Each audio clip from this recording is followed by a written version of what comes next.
and submit the documents being sought po dun sa... Opo. At based po dito sa findings ninyo, wala namang pong expressly nakasulat na may misappropriation at this point.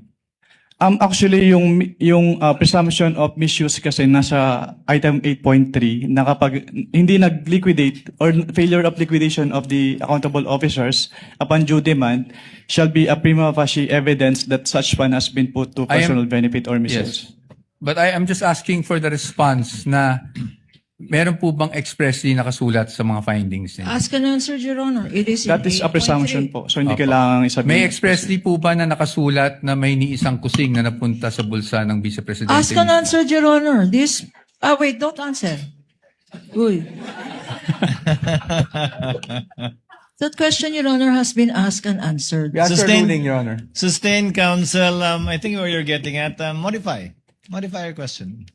You can get it. Okay. So, basically po, ang findings nyo ay preliminary lamang. Wala pong any conclusive finding pa as to any misappropriation. Yun lang po ang tanong ko.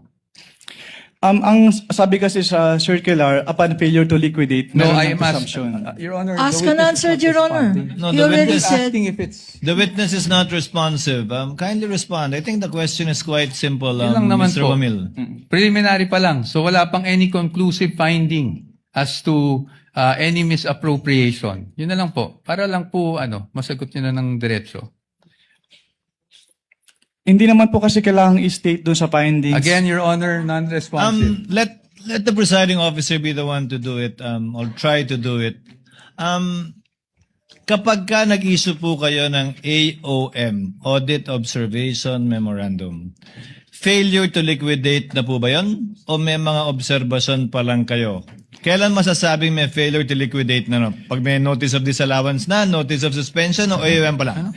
Nakalagay po kasi sa joint circular, Your Honor, under 8.3, failure to liquidate by the accountable officer upon due demand shall be a prima facie evidence. Opo, again, Mr. Wamila, yung pag-issue niyo po ba ng AOM, pasok na sa failure to liquidate upon due demand o hindi pa po?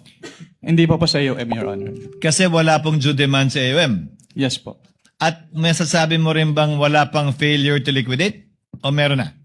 Pag sa AOM po wala, pero pag sa NS po, since meron ng first issuance which is considered as demand, so meron na po sa NS. So, As AOM po, wala pa. Pag NS, meron Meron ng na. meron ng demand at Opo. meron ng failure to liquidate. Opo, since sa AOM po, nire-require na silang i-justify and i-submit yung mga documents na hindi nila na-submit. Pero sa AOM, wala pa nga ganun. Yes po, Your Honor. Okay. Counsel, your witness. Thank you. And